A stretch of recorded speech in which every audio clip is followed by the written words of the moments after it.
తను ఇటీవల కాలం జరిగిన సంఘటన. ఐకే గుజరాల్ గారు గొప్పవాడు, ఆయన ఐజే డాక్టర్నో లేకపోతే మంచివాడు, ఫారిన్ అఫైర్స్ ఇవన్నీ చేశాడు, ప్రైమ్ మినిస్టర్ చేశాడు, ఇవన్నీ చేశాడు.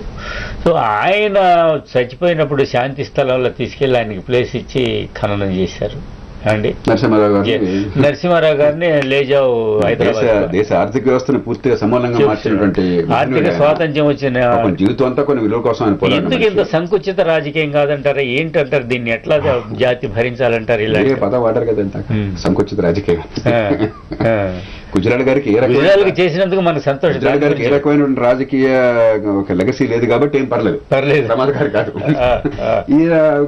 ఈయన పెంచినట్టయితే అక్కడ కుటుంబానికి ఇబ్బంది కలుగుతుందని కొందరు, రాజుల నుంచి రాజభక్తి చూపెట్టే మరి కొందరు కాంగ్రెస్ పార్టీ సంస్కృతి అది కదా.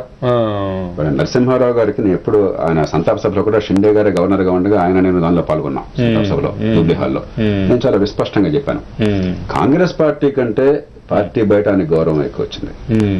ఆంధ్రప్రదేశ్ రాజకీయం నుంచి వచ్చినా కూడా ఆంధ్రప్రదేశ్ కంటే దేశంలో గౌరవం ఎక్కువ వచ్చింది, భారతదేశం కంటే ప్రపంచంలో గౌరవం ఎక్కువ వచ్చింది. ఆయన ఎప్పుడు కూడా తన వాళ్లతో బాగా దెబ్బతిన్న మనిషి పివి నరసింహారావు గారు. ఖచ్చితంగా భారతదేశ ఆర్థిక వ్యవస్థను మలుపు తిప్పటంలో నరసింహారావు గారి అపారమైనటువంటి ఆ నైపుణ్యం, ఆ చిత్తశుద్ధి, ఆ దూరదృష్టి మనం చాలా గర్వించదగ్గది.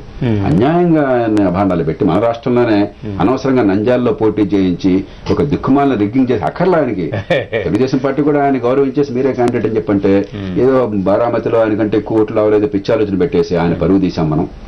అట్లానే చాలా చిలికి చాలా చిల్లర విషయాల్లో మరి ఆయన కుటుంబాన్ని మన ఉదాహరణ పెట్టేసి ఆయన పరువు తీసాం మనం. కానీ నిజంగా ఈ దేశంలో ఇవాళ రాజకీయ ఈ మాత్రమన్నా సమాజంలో సుస్థిరతుందంటే ఆపద్ధర్మం కొద్దీ అయినా ఆలస్యం జరిగిన తర్వాత అయినా సరే చాలా చాకచక్యంతో చాలా పెద్ద మార్పుని చాలా సులువుగా పెద్దగా హడావిడి లేకుండా ఆర్భాట్ లేకుండా భేకరంగా మాట్లాడకుండా చేతలు ఎక్కువ చేస్తూ ఒక సరైన పద్ధతిలో అనిపాడు కాబట్టి ఆయనకి సాధ్యమైంది చేశాడు. ఈ దేశాన్ని ఈ మాత్రమే బతికించాడు. కాబట్టి కులాలకి, ప్రాంతాలకి, భాషలకు అతీతంగా నరసింహారావు గారు ఈ దేశానికి చేసినటువంటి సేవను మనంతా గుర్తుంచుకోవడం చాలా అవసరం. జాతీయ స్థాయిలో